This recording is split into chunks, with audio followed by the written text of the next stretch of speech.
Ses pieds, ses mains percés, son côté transpercé, et ça va relâcher. Oui, pourquoi ne refuse pas l'appel du roi des rois? Accepte-le maintenant comme sauveur. Aujourd'hui, amen, demeurer dans ta vie. Tout dépend de toi, fais le bon choix. Jésus t'aime, il s'est donné lui-même à la croix parce qu'il t'aime. Ne laisse pas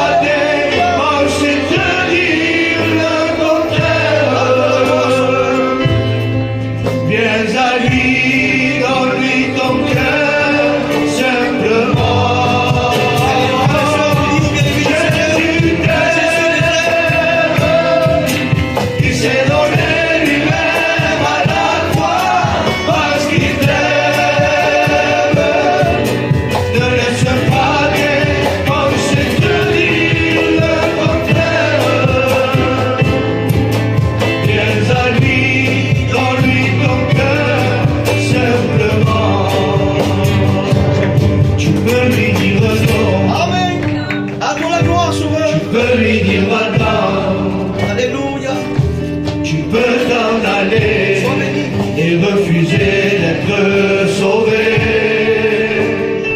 Tu ne l'empêcheras pas à Jésus de t'aimer. Tu ne l'empêcheras pas. Il a payé pour toi. Tu peux lui dire oui. Alléluia.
Bonsoir à tous et à toutes dans le nom du Seigneur.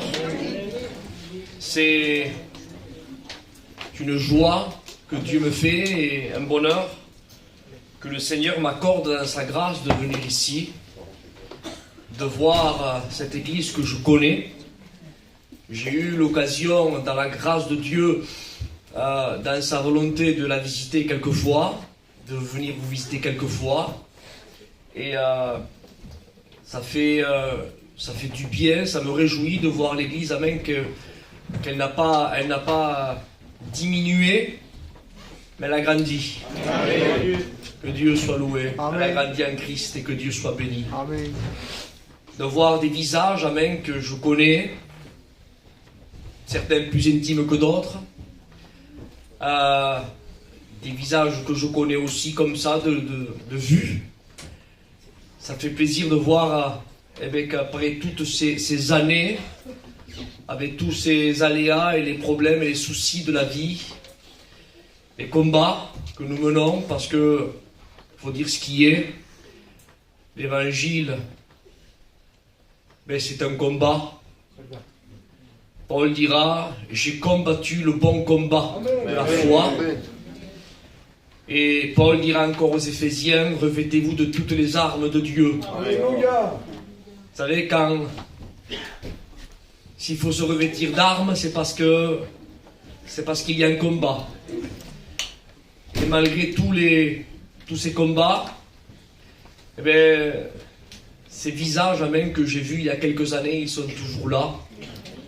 Ça prouve que Dieu soit béni, qu'ils combattent ce bon combat et qu'ils ont un bon fondement qui est la parole de Dieu. Et des visages, amen, que je vois, des nouveaux visages, mais que Dieu soit loué, parce que Dieu ajoute, amen, tous ceux qui sont sauvés. C'est écrit dans les Livres des Apôtres. Alors, je remercie bien sûr les frères serviteurs de Dieu, Antonio, et bien sûr avec l'équipe qui est avec lui. José aussi, qui est un ami, que Dieu le bénisse. Amen. Je voudrais ouvrir la parole de Dieu avec vous, car c'est le plus important. Amen. On va écouter la parole de Dieu ce soir. Amen.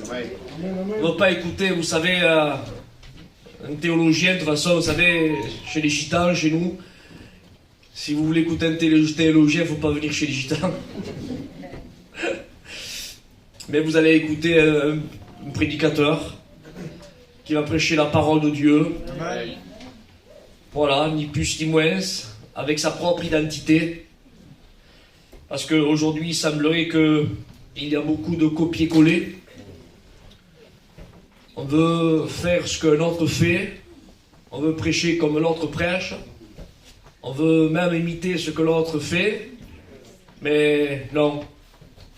Moi, je me présente à vous tel que je suis, avec ma propre identité. Amen.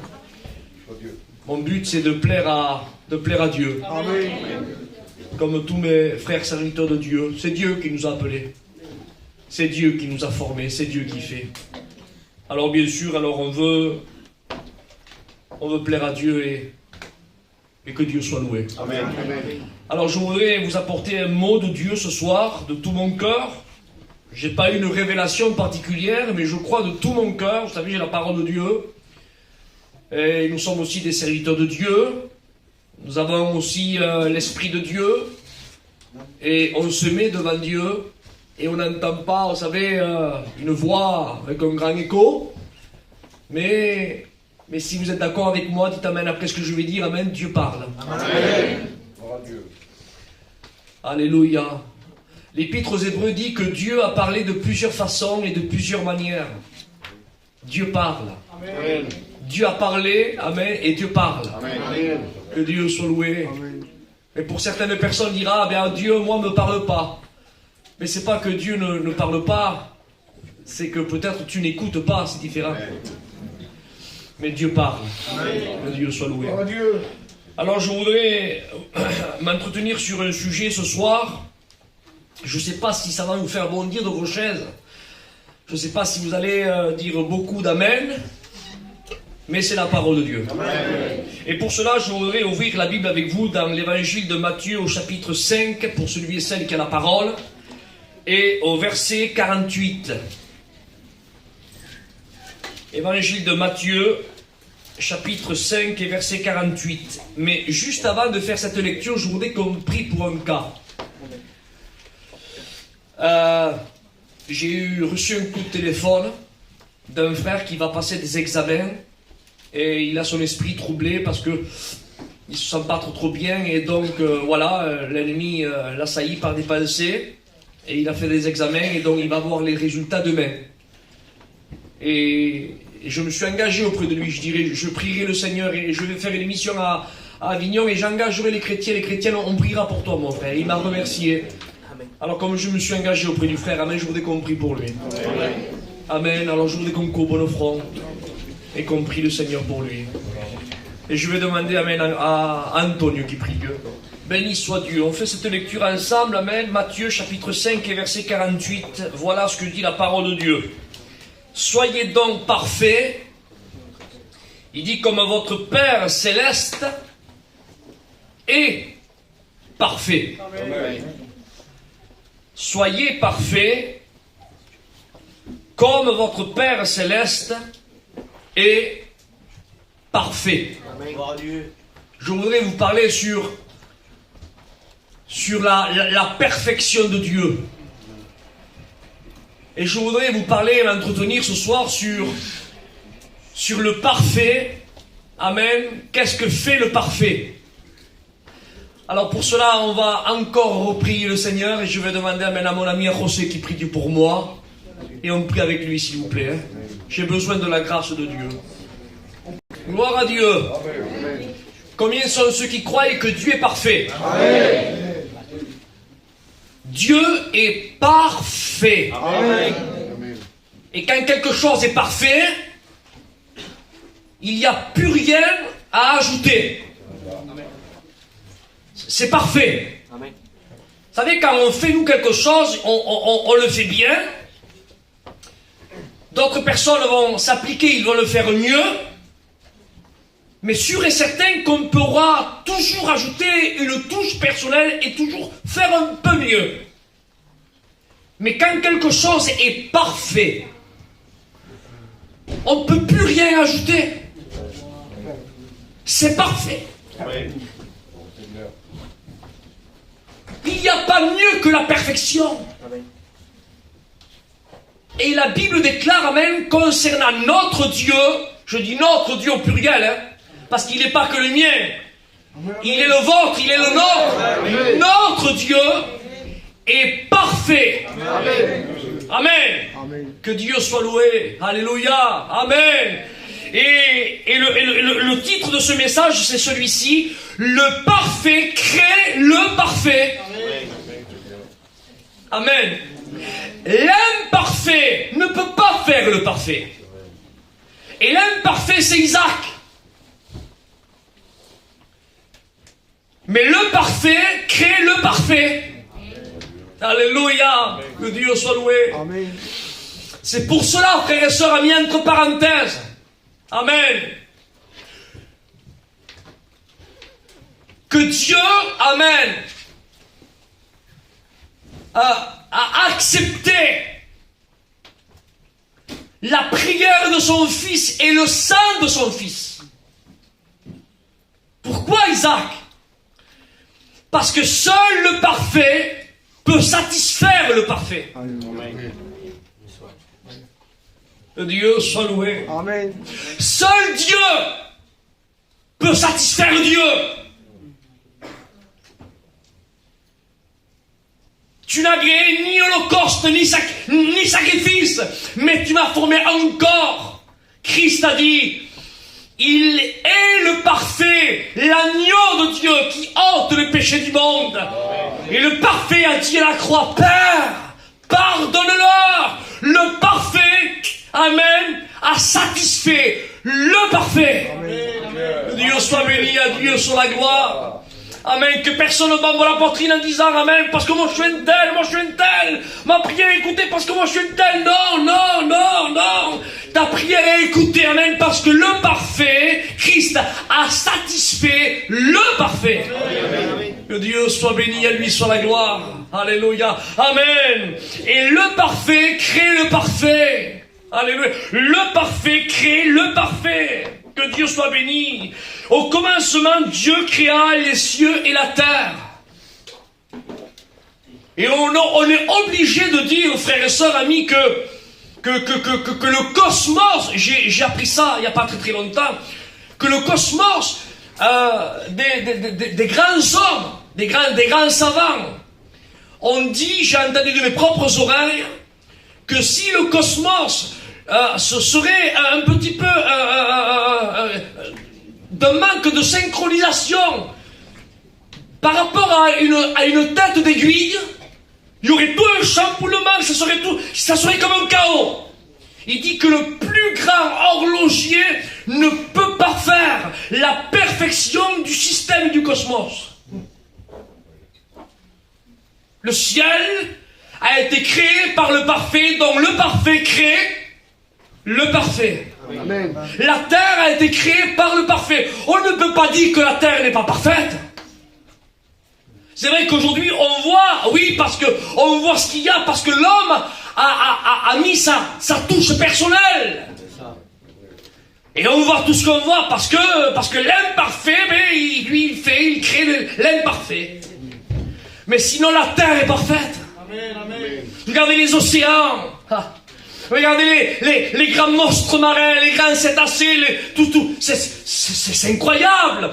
Quand vous regardez les ruisseaux, les rivières, Seigneur, quand vous regardez la terre, les fleurs, les arbres, c'est merveilleux. On peut pas dire que non, c'est merveilleux. Regardez la perfection. Vous savez que les arbres respirent du carbone et ils rejettent de l'oxygène. Tout le contraire de nous. Nous, on respire de l'oxygène et on rejette du carbone. C'est-à-dire que nous, on fait vivre les arbres et les arbres nous font vivre à nous. Quelle perfection! Amen. Quelle perfection! Et quand vous voyez, non seulement, il y a plusieurs sortes de vie. Il y a la vie humaine qui est la nôtre. Mais il y a aussi la vie marine. La vie des océans, il y a encore là une autre sorte de vie. Il y a aussi la vie des oiseaux migrateurs qui partent là-bas, qui vont ici. Et c'est tout un cycle qu'il y a. C'est encore une autre sorte de vie. Sous nos pieds, il y a encore une autre sorte de vie, le monde des insectes. Pour nous, c'est insignifiant. Mais quand vous voyez tout le travail qu'elles font, comme les fourmis qui travaillent l'été, pour ramasser pour l'hiver, c'est quelque chose d'incroyable. Le parfait crée le parfait. Ouais. Et il est écrit ceci, écoutez s'il vous plaît. Concernant la terre, amen, Dieu créa les cieux et la terre. Que Dieu soit loué, amen. Au chapitre 2, verset 7 du livre de la Genèse, il est écrit ceci, amen, que Dieu forma l'homme à son image. Amen. Tu diras, Isaac, pourquoi tu parles comme ça? Parce que ma prédication ce soir, je la démarre comme ça parce que je voudrais arriver à un point essentiel. Et je veux t'y attirer petit à petit. Et je veux que tu comprennes vraiment la perfection de Dieu, que Dieu est parfait, et ce que Dieu crée, amen, est parfait. Parce que le parfait crée le parfait. Amen. Dans le ciel parfait, pourquoi? Parce que Dieu l'a créé. La terre parfaite, pourquoi? Parce que Dieu l'a créé. L'homme, le corps humain, c'est une perfection. David disait, je te loue de ce que je suis une créature si merveilleuse. Alors bien sûr, il regardait pas ses yeux bleus, ses cheveux blancs, sa stature, non. Il regardait, il contemplait son corps. Le corps humain. Quand vous voyez ce que les yeux font, il n'y a pas besoin, vous savez, d'appuyer sur un bouton pour zoomer, non. On peut regarder là, tantôt, dans une fraction de seconde, on peut regarder là-bas au fond. L'odorat, le respirer, le réfléchir, penser, l'ouïe, le palper, Seigneur, c'est incroyable. Tout est relié à un fil. Tout a besoin d'une énergie. Nous, on n'a pas de batterie, on n'a pas de fil, on n'a rien. Quand vous voyez que le cerveau est une centrale qui surchauffe, elle surchauffe à un tel degré que normalement le cerveau devrait exploser.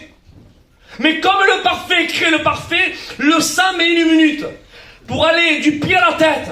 Et quand, à force de réfléchir, le cerveau est en surchauffe. Et à force de surchauffer, on dirait qu'il va exploser.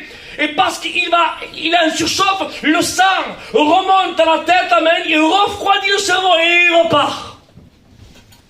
C'est quelque chose de spécial. C'est incroyable. Quand on regardait les mains, et David disait, je te loue de ce que je suis une créature si merveilleuse. Tes œuvres sont admirables, disait David. Et mon âme le reconnaît bien. Alors on récapitule. Qui a créé le ciel? Le parfait. Amen. Dans le ciel est parfait. Qui a créé la terre? Le parfait. La terre est parfaite. Qui a créé l'homme et la femme? Le parfait. Le corps humain est comment? Parfait. Je vous pose maintenant une question. Qui a préparé, écoutez, qui a préparé, amen, le paradis et le ciel? Jésus a dit, je m'en vais vous préparer une place, afin que là où je suis, vous y soyez. Amen. Comment doit être ce que Jésus a préparé? Parce que vous comprenez, Seigneur, ça vaut le coup d'être un chrétien. Amen. Amen. Ça vaut le coup, amen, de suivre les voies de Dieu. Amen. Alléluia. On va rentrer dans un endroit que Christ nous a préparé. Alléluia. Et comme un homme de Dieu disait, il disait, si en 6 jours, regardez la perfection que Dieu a créée, il y a plus de 2000 ans que Jésus est en train de préparer une place. Comment elle doit être, cette place? Il y a plusieurs demeures à la maison de mon Père. Je m'en vais vous préparer. Et il dit pas, j'ordonnerai aux anges de vous préparer. Non, non, non, non, non. Il dit, je vais vous préparer. Je m'en vais vous préparer. Comment tu es caché? Comment elle doit être, cette demeure que Christ m'a préparée? Or, la Bible parle des rues en or, des portes de perles. Mais en réalité, frères et sœurs, ça fait pas la magnificence, ça. À quoi ça sert de marcher sur l'or? À quoi ça sert d'avoir des portes de perles à s'attirer les regards?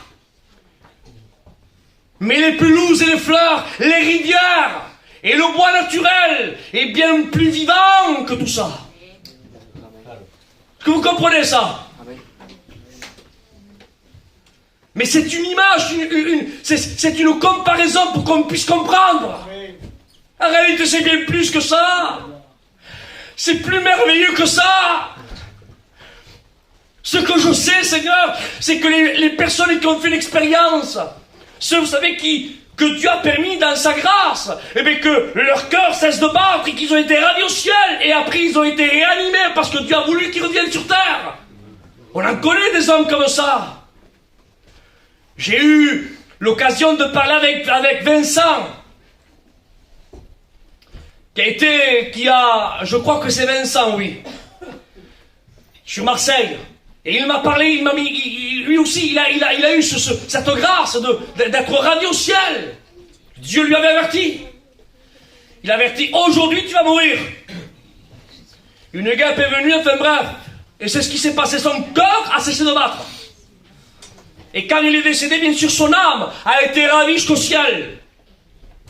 Et il me disait, Isaac, c'est incroyable comment c'est. Papa, il n'y a pas de mots. On ne peut pas définir le parfait. Comment voulez-vous définir le parfait? L'imparfait, son vocabulaire n'est pas assez parfait pour décrire le parfait. Alors il nous manque des mots. On ne sait pas, on donne des comparaisons, mais on ne sait pas. Seigneur, c'est merveilleux ce qu'on est en train d'écouter ce soir. Ça vaut le coup de suivre Dieu. Amen. Ça vaut le coup, frères et sœurs. Et la perfection, vous savez, quand quelqu'un touche le loto, il se réjouit, il y a un bonheur extraordinaire. Mais vous savez quoi? À un certain moment, il se lasse. Il y a comme une lassitude qui vient s'accaparer de lui. C'est obligé.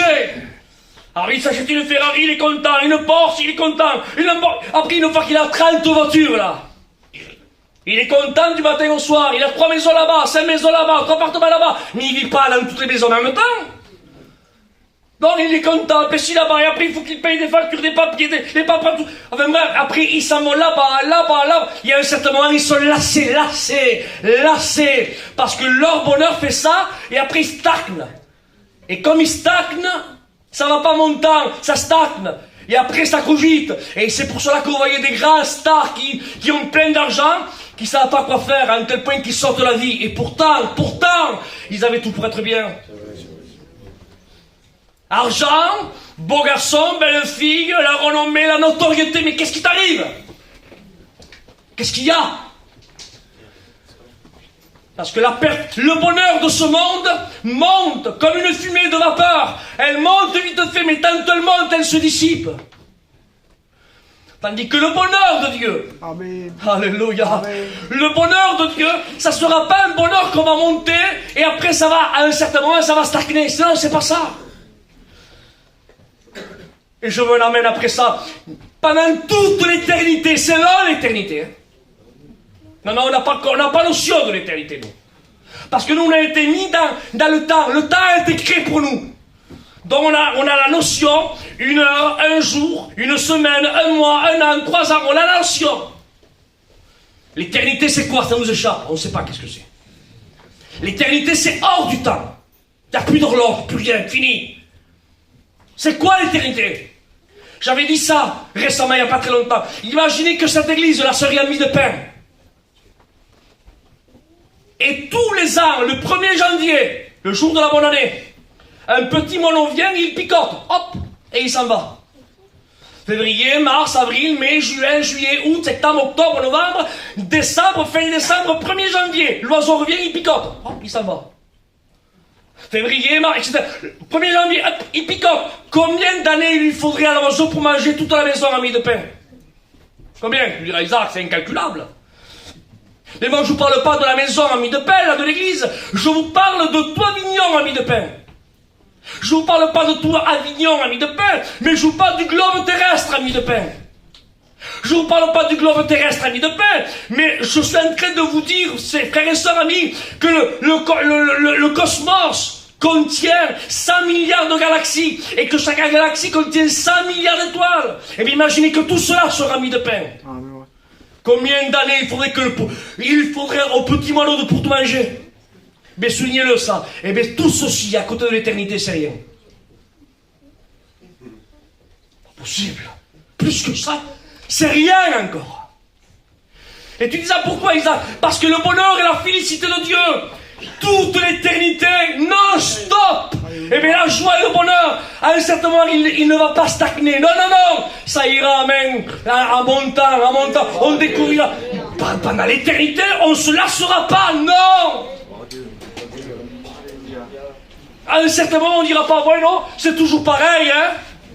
On adore Dieu, on est là, voilà, ça fait 10 ans qu'on est là, 20 ans, 30 ans, c'est toujours pareil, c'est monotone, hein. On n'aura pas ces mots dans notre vocabulaire. Parce que ça sera un bonheur, amen, qui ne stagnera pas. Alléluia. Amen. Dans la félicité, dans le bonheur que le parfait a créé pour nous.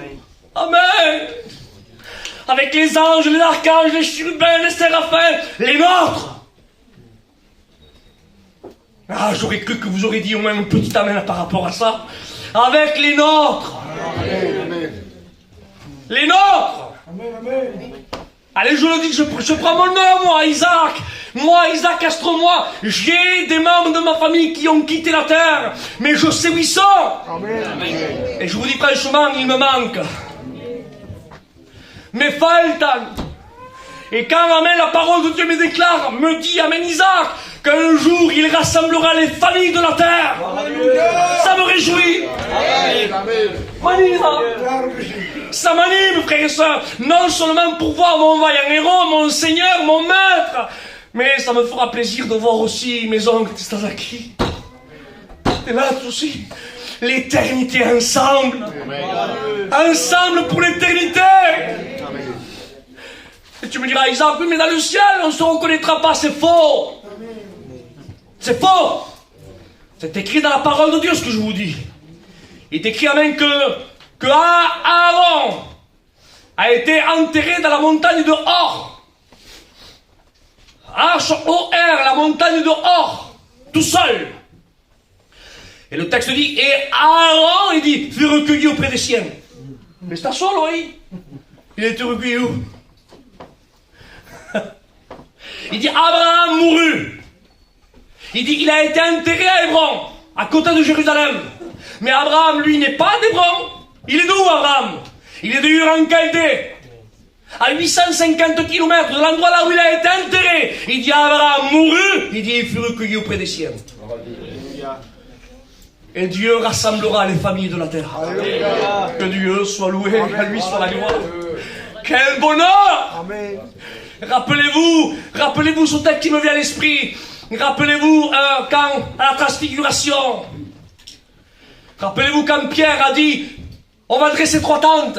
Une pour toi, Jésus. Il dit, une pour toi, Élie, une autre pour toi, Moïse.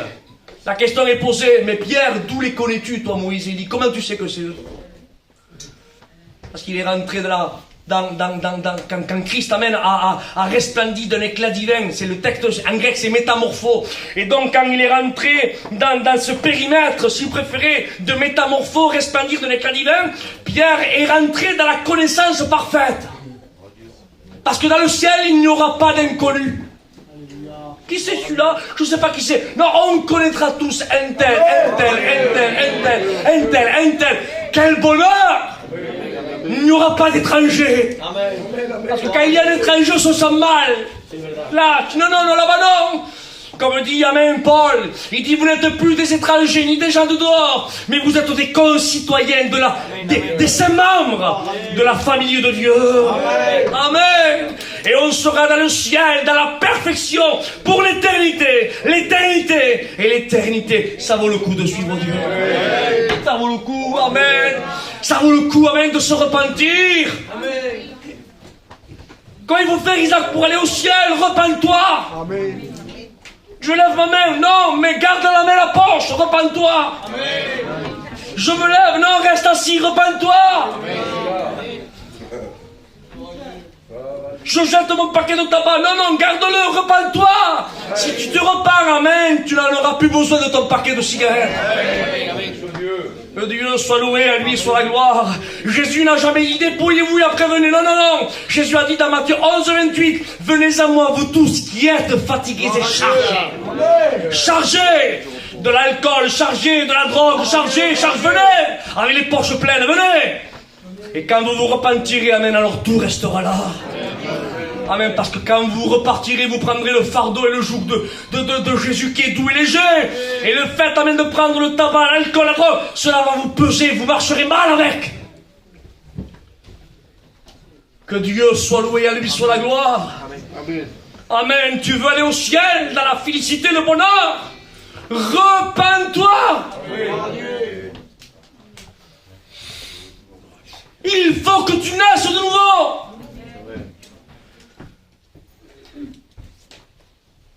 Il faut que tu naisses de nouveau. Mais j'ai une connaissance, moi. J'ai passé par les eaux du baptême. Oui, c'est bien. Mais n'oubliez jamais que Jésus, lui aussi, a passé par les eaux du baptême au Jourdain. Mais avant d'aller au Jourdain, il est passé par Bethléem. Un enfant nous est né. Il y a des personnes qui passent par le Jourdain, mais ils n'ont jamais fait un halte à Bethléem. Et excusez-moi ce que je dis, mais tant pis, je t'aime pas, mais je continue. On ne peut pas habiller un enfant qui n'est pas né. C'est ça. Il y a des personnes qui essayent d'habiller un enfant qui n'est pas né. On va le baptiser, mais il n'est pas né. Tant pis, on l'habille. Tu habilles qui? Tu habilles quoi? Amen, on habille un enfant qui est né. Il faut passer par Bethléem, naître. Il faut naître en Christ. Et après vient le baptême. Après vient le Jourdain. Mais pour naître, frères et sœurs, il faut se repentir. Alléluia. Alléluia, il faut pleurer. Mais pleurer sur qui? Pleurer sur quoi? Pleurer sur vous, a dit Jésus. Pleure sur ta misère, sur ton péché. Pleure. Amèrement, demande pardon à Dieu. Parce que, amen, ce qui met une séparation entre toi et le parfait, c'est ton péché. Celui que tu aimes, celui que tu sois, celui-là, là, il faut que tu demandes pardon à Dieu. Pardon, Seigneur. Sans dire une belle prière, sans parler ni le grec, mais te frappe pas la poitrine, comme le publicain. Sois pesant vers moi, Seigneur. Pardon. Pardon. Pardon. Pardon. Je me repens, Seigneur. Pardon. Pardonne-moi, Seigneur. Pardon. Amen. Alors quand il y a un fruit digne de repentance, alléluia, c'est ce qu'a dit Jean-Baptiste, produisez un fruit digne de repentance. Et quand, amen, le fruit de repentance est venu, alors le même Jean-Baptiste a dit, voici maintenant l'agneau de Dieu qui ôte le péché. Tant qu'il n'y a pas de fruit de repentance, il n'y a pas d'agneau de Dieu qui ôte ton péché. Est-ce que tu comprends ça? Et Jean-Baptiste est venu avant Jésus. Il aurait pu venir après, non, il vient avant. Pourquoi avant? Parce qu'il prépare le chemin du Seigneur. C'est l'image du Saint-Esprit, ça. Jésus, amen, viendra après le message du Saint-Esprit. Ah bon? Et quel est le message du Saint-Esprit? Il dit, il convaincra le monde de ce qui concerne le péché, la justice et le jugement. Amen.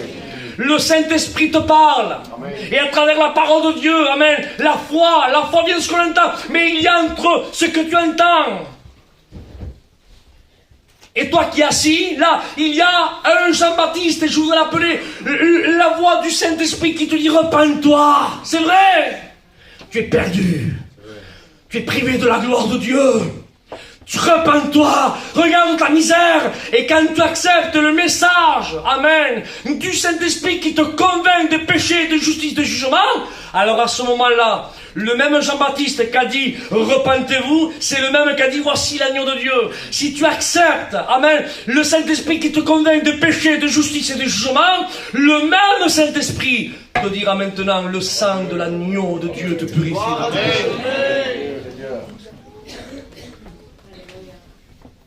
Rappelez-vous le bon Samaritain. Quand l'homme était mort, alors à demi-mort par terre, presque mort, il a de l'huile et du vin. La logique humaine, quand il y a une plaie qui est ouverte, qu'est-ce qu'on met pour désinfecter? On met de l'alcool. On doit mettre l'alcool avant. Eh bien, lisez la Bible, c'est pas comme ça. Avant de mettre le vin, il met de l'huile. Après, il met le vin. Mais non, Seigneur, mets le vin avant de désinfecter, après mets l'huile. Non. Parce que l'huile, c'est l'image du message de l'Esprit Saint. Repens-toi. Amen. Sois convaincu de ta misère. Tu es là parce que tu as voulu descendre. Tu étais à Jérusalem. Tu es descendu volontairement. Alors reconnais ton état. Reconnais. Alors parce qu'il reconnaît le message, amen, qui le convainc de l'Esprit Saint. Et quand il y a acceptation de l'huile, quand il y a acceptation du message de la repentance, alors après il met de l'huile, du vin. Et le sang de Jésus, son Fils, purifie de tout péché. Amen. Que Dieu soit loué. Amen. Mais si tu n'acceptes pas le message de l'huile, jamais le vin viendra. Si tu veux que le sang de Jésus-Christ, son Fils, te purifie de tout péché, il faut que tu acceptes l'huile, le message de l'Esprit. Amen. Oh, que Dieu soit béni. Toute personne. Il y a des personnes qui disent, oh, je me couvre du sang précieux de Jésus. Oh, je me couvre. Comme ça serait, vous savez, un porte-chance, un porte-bonheur. C'est moi vous dire, amen, qu'à l'époque d'Égypte, c'est les Israélites qui étaient en Égypte, le sang était sur le linteau, mais la mort ne passait pas, mais une condition, il fallait que les habitants de la maison mangent l'agneau. Et quand ils mangeaient l'agneau, alors le sang avait une efficacité. On peut mettre le sang qu'on veut, si on ne mange pas l'agneau, si on n'accepte pas le message de l'agneau, eh bien le sang n'a pas d'efficacité. Alors je me couvre pas ton sang précieux, non, on ne te couvre pas, repens-toi. Amen. Et si tu te repens, amen, le sang de Jésus, son Fils, te purifie de tout péché. Amen. Alléluia. Il ne cessera de te purifier jusqu'à le jour de son événement. Il ne te lave pas, il te purifie. Amen. Amen. Alléluia. Tous les jours, le sang de Jésus est actif. Amen. On vit une vie de Dieu. Le sang alléluia, oui. Alors, parce qu'on bronche d'une façon ou d'une autre. Mais quand il y a un bronchage d'une façon ou d'une autre, involontairement, et qu'on essaie de s'efforcer dans les chemins de Dieu, alors le sang de son Fils nous purifie tous les jours. Amen. Alléluia, tous les jours, Amen, nous purifie de tout péché. Et savez-vous pourquoi il nous purifie de tout péché? Parce qu'on se repent tous les jours de notre misère. Comme un jour disait Jimmy, qui est parti auprès du Seigneur, il disait, il n'y a pas 50 ans que je me suis repenti, il dit, il y a 50 ans que je me repens. 50 ans tous les jours. Quand on se met devant Dieu, on demande pardon à Dieu pour le caractère, demande pardon à Dieu pour ceci, demande pardon à Dieu pour cela. Pardon! Et on se repent, et parce qu'on se repent avec un cœur sincère, donc alors le sang de Jésus nous purifie. Amen, de tout péché. À lui soit la gloire. Amen. Je peux continuer un peu plus? Amen. Vous me donnez peut-être 10 minutes de plus? Amen. Alors on récapitule, d'accord? Le ciel a été créé par le parfait dans le ciel est. La terre a été créée par le parfait dans la terre est. Le corps humain a été créé par le parfait dans le corps humain est. La demeure, amen, que Jésus a préparée, amen, a été préparée par le parfait dans la demeure est. Et la question est posée, qui a créé l'enfer?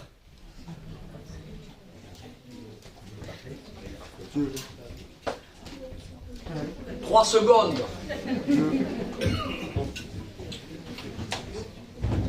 Est-ce le diable qui a créé l'enfer? Lisons la Bible. Il est écrit ceci.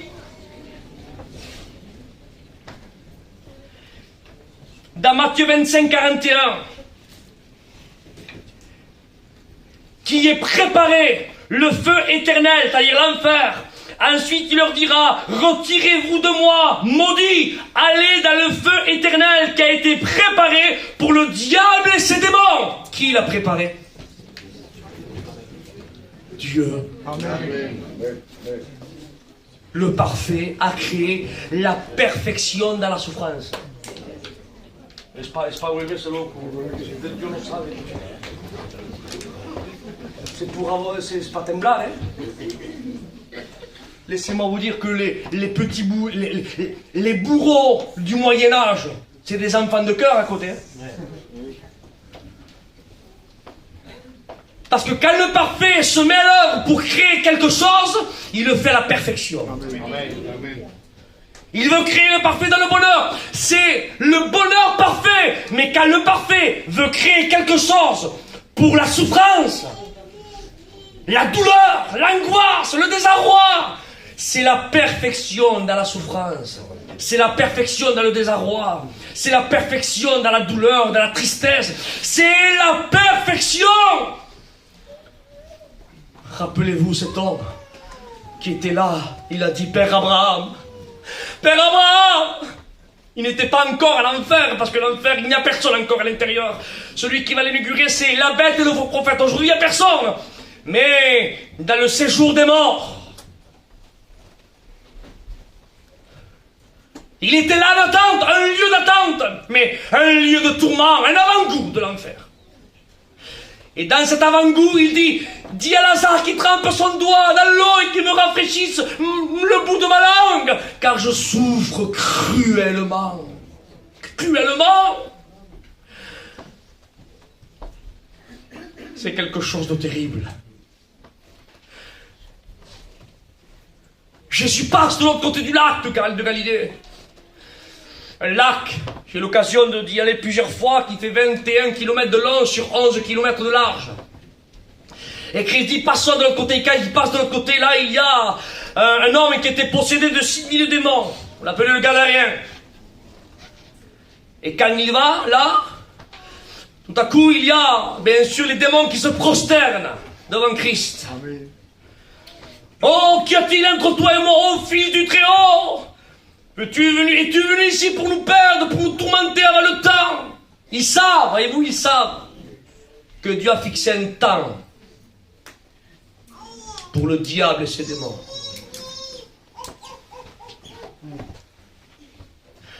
Et les démons ont supplié Jésus. Seigneur Jésus, les démons ceux qui font trembler les hommes.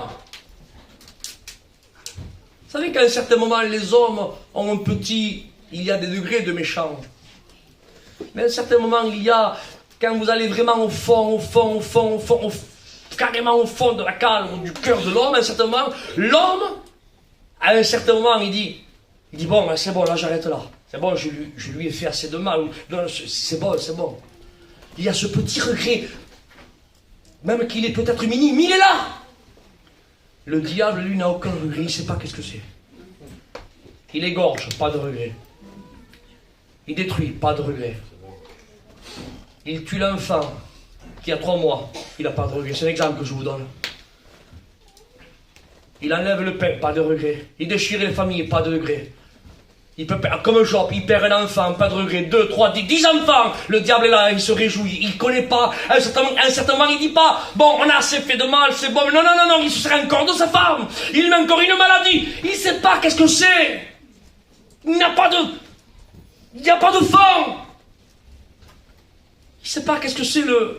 Yavalaola. C'est pas... Il n'y a rien. Jésus a dit, Satan a rien de moi. Rien. Eh bien, ce diable-là, ce démon-là, c'est là, hein. Ceux qui ne ressentent pas de poubellette ou de sida, c'est là, ont supplié Jésus. Ne nous envoie pas de la Bible. Mais qu'est-ce qu'il doit y avoir dans cet endroit pour que les démons supplient Jésus? Seigneur. Laissez-moi vous dire que les démons connaissent Dieu. Et ils savent que ce que Dieu fait, c'est parfait. Amen. Et les démons savent que Dieu ne ment pas. Et les démons savent même que Dieu a donné une sentence sur eux. Et Dieu et les démons savent même qu'il n'y a pas d'ombre de variation en Dieu. Et qu'il n'est pas un homme pour se repentir, ni le fils d'un homme pour mentir, ni pour se repentir. Amen. Mais ce que sa bouche dit, son bras puissant l'accomplit. Les démons le savent. Ils le savent. Et comme ils le savent, ils disent à Jésus, es-tu venu ici pour nous perdre avant le temps? Or, ils savent qu'il y a un temps qui est fixé. 2, ils savent que le parfait qui est le parfait ne nous envoie pas là-bas. Ne nous envoie pas là-bas. Ne nous envoie pas là-bas. C'est quelque chose de terrible. Mais réjouissez-vous. Pourquoi, Isaac? Parce que le texte dit qu'il a été préparé pour qui? Pour le diable et ses démons. Ça n'a pas été préparé pour l'homme. Ça n'a pas été préparé pour la femme. Regardez si l'enfer est gravissime. Regardez, comprenez ce que je dis là. Il faut que vous le compreniez. Regardez si l'enfer est gravissime à un tel niveau de degré de souffrance et de tout ce que vous voulez, que Dieu, il a donné son fils pour pas que vous y allez. Amen. L'avete enganchato questa? Lo enganchez ou non? C'est comme quelqu'un qui veut faire un travail et c'est tellement important que là il ne veut pas l'ouvrier, il va lui. Non, c'est important. Ne prenez pas, non, j'y vais moi. Et on leur dit que Dieu c'est pareil. Les êtres humains, il ne faut pas qu'ils aillent là-bas. Il ne va pas un ange, non, j'y vais moi. Amen. Voglio. J'y vais moi. Le Fils est allé. Me voici, envoie-moi. Car Dieu a tant aimé le monde qu'il a donné son Fils unique afin que quiconque croise en lui ne périsse pas, mais qu'il ait la vie éternelle. Alléluia, alléluia, alléluia. Que Dieu soit béni. L'enfer, c'est quelque chose de terrible, Il dit que dans Jacques 2,19, il dit vous croyez en Dieu, il dit vous faites bien, il dit les démons aussi ils croient, il dit ils tremblent.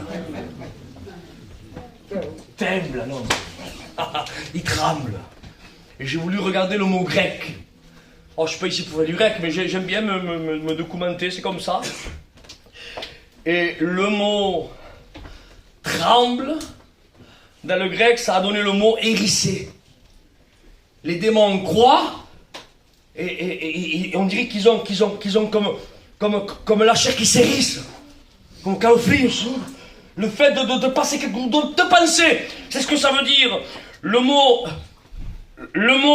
tremble, c'est le mot hérissé, c'est le mot frissonner. Les démons frissonnent. c'est le mot, écoutez, être épouvanté. Les démons croient et ils sont épouvantés de savoir l'endroit que Dieu a préparé pour eux, et s'ils ne sont pas encore. Écoutez ce que je dis. Je voulais que vous l'attrapiez celle-là aussi au vol. Hein. Amen. C'est comme quelqu'un, vous savez qu'il a une maladie, qu'on lui annonce une maladie. Quand il ne sait pas qu'il a une maladie, il vit tranquille.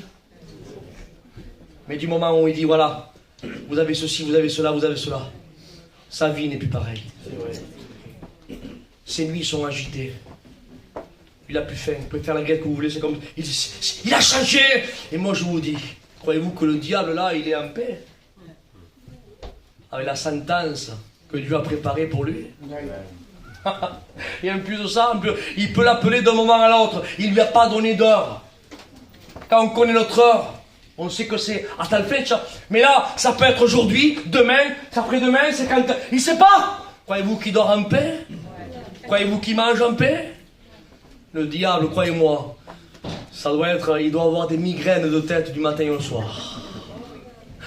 Parce qu'il sait qu'il y a un endroit qui est préparé pour lui.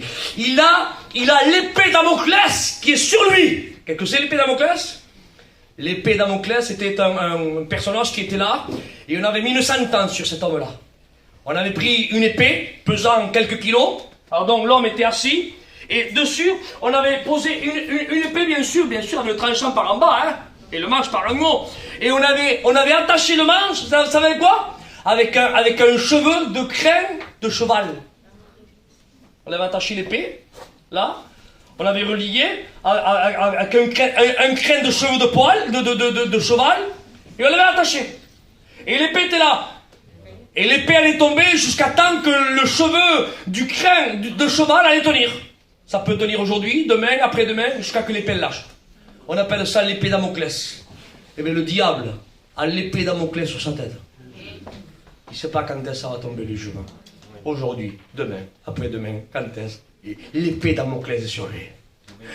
Que Dieu soit loué, à lui soit la gloire. Amen. Mais cet endroit n'a pas été préparé pour nous. Amen. Amen. Christ est allé nous préparer une demeure. Amen.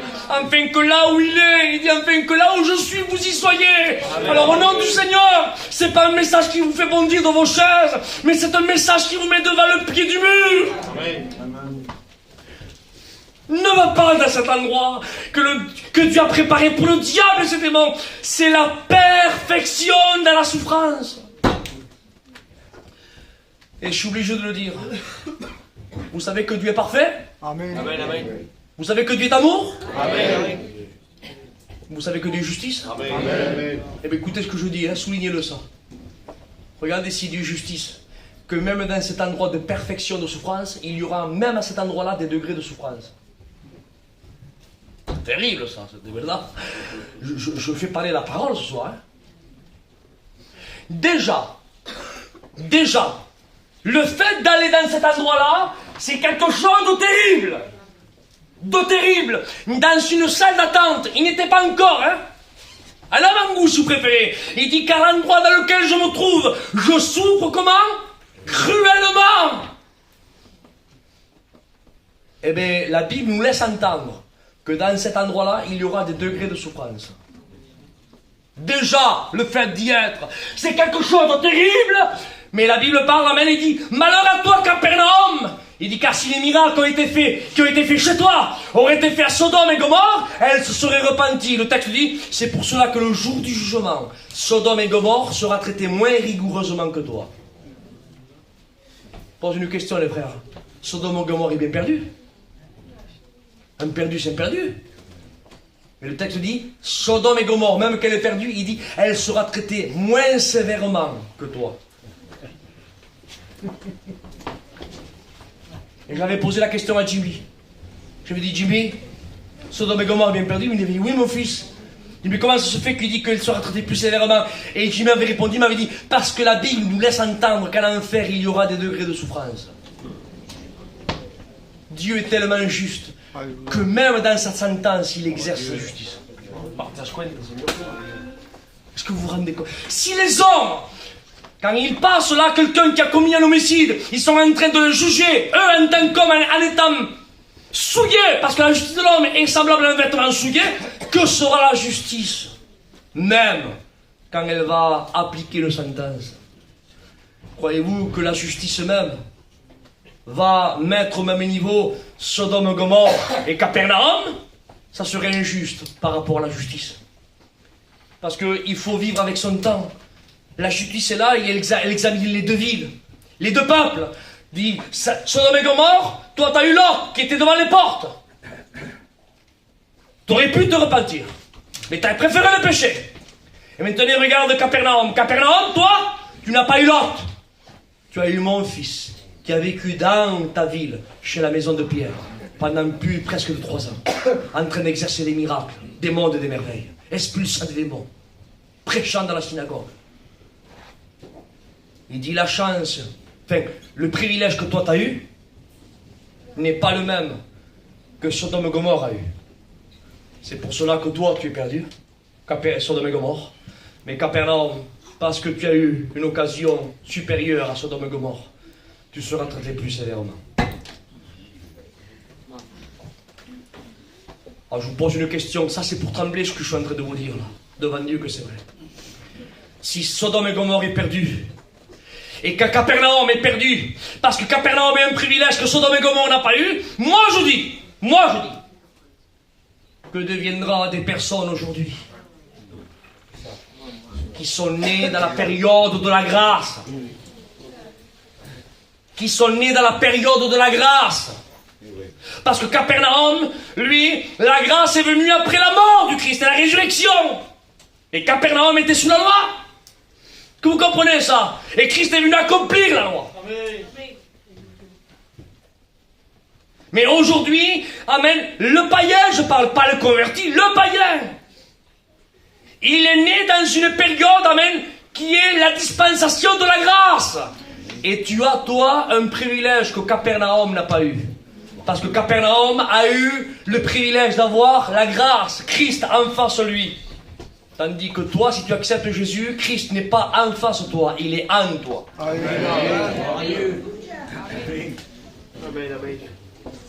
Donc ça veut dire que si Capernaum sera traité plus sévèrement que Sodome et Gomorrhe, que deviendra-t-il de l'inconverti qui n'accepte pas Jésus maintenant? Et bien moi je dis qu'il sera traité plus sévèrement que Capernaum. Et tu me diras, qui c'est encore qui souffrira le plus à l'enfer que les inconvertis qui sont nés là, dans une dispensation de la grâce? Moi je dis, les personnes qui ont rencontré le Christ et qui ont tourné les épaules à Dieu, les rétrogrades, celles-là souffriront encore plus.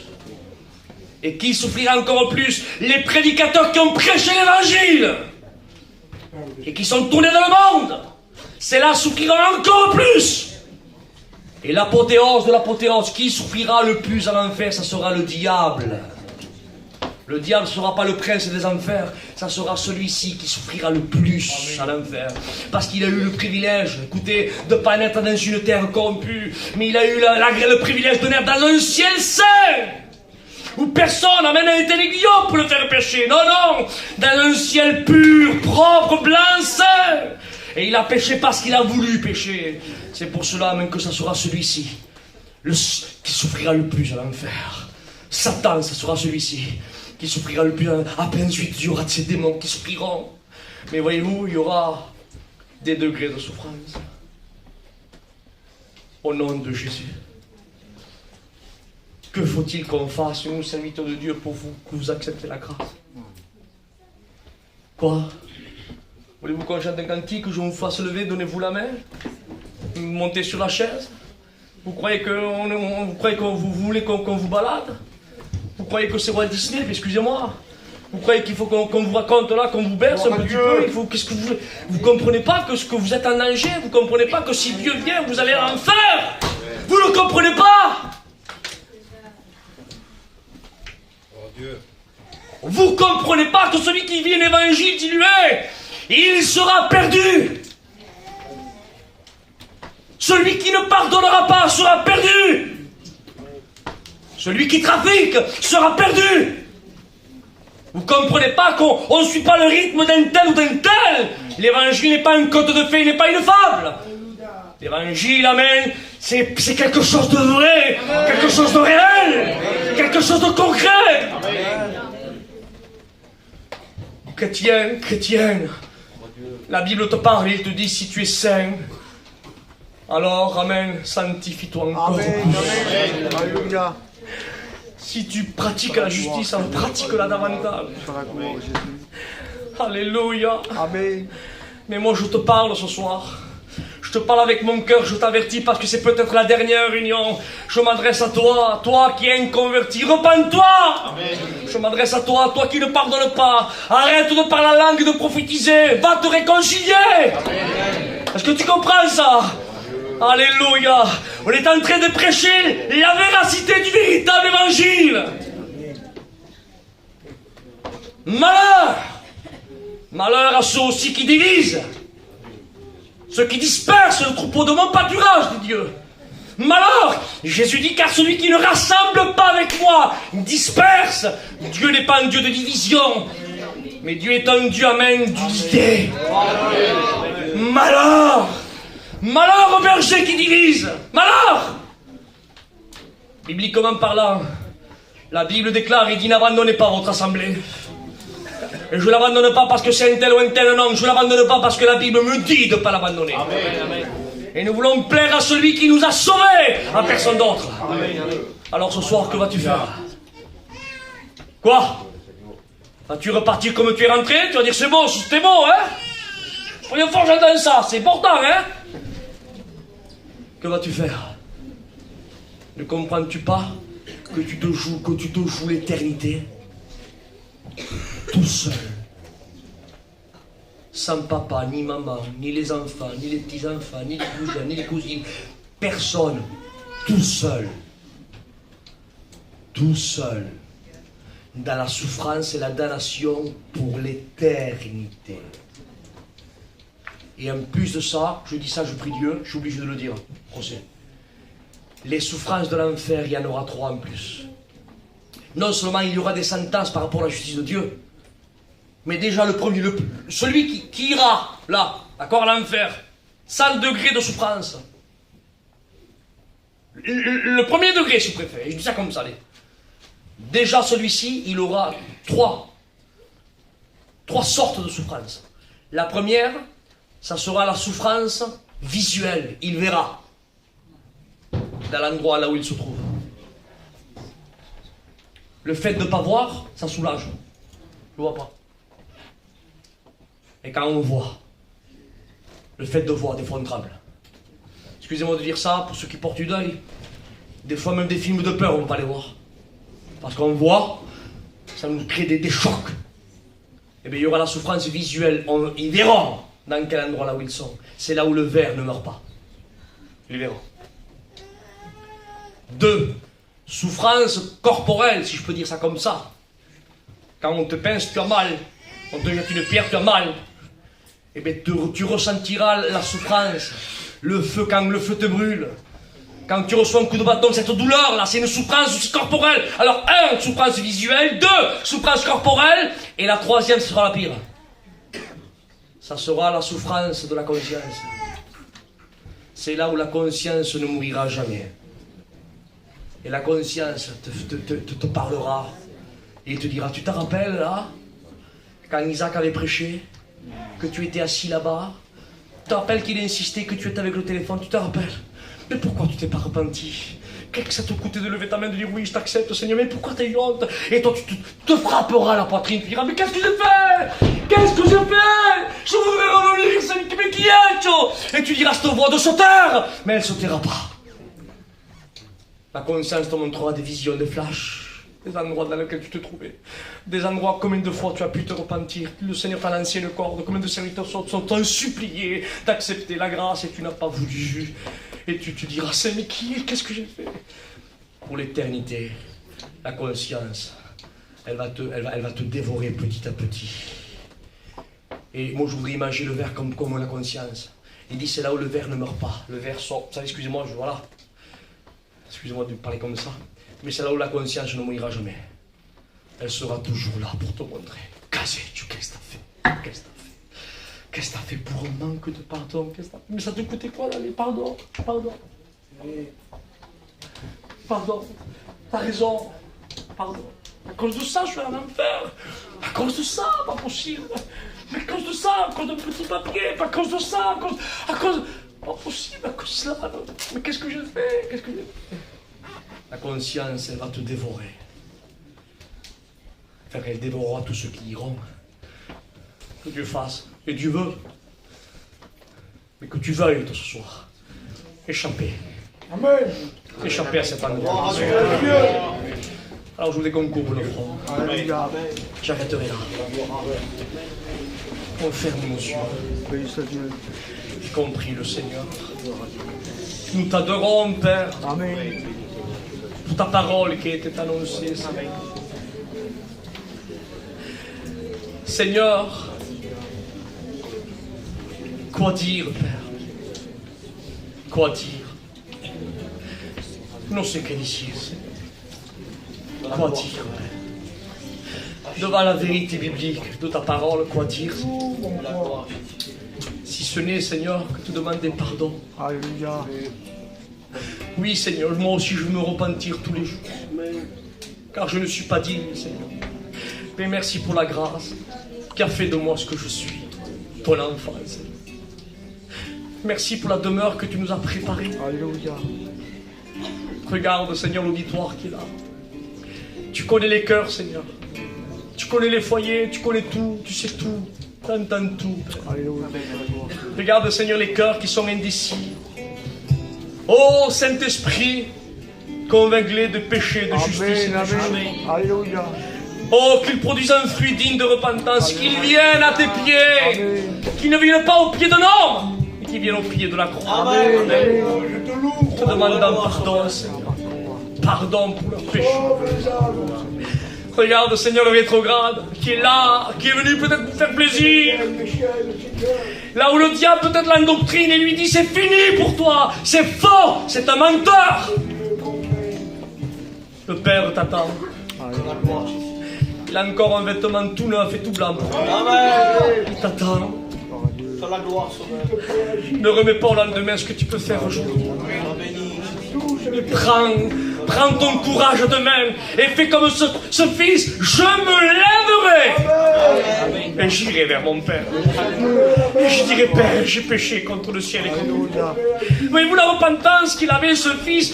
Je ne suis pas digne. Au nom de Jésus, peu importe s'il y a des frères qui te regardent au mauvais œil, les frères ne te sauvent pas.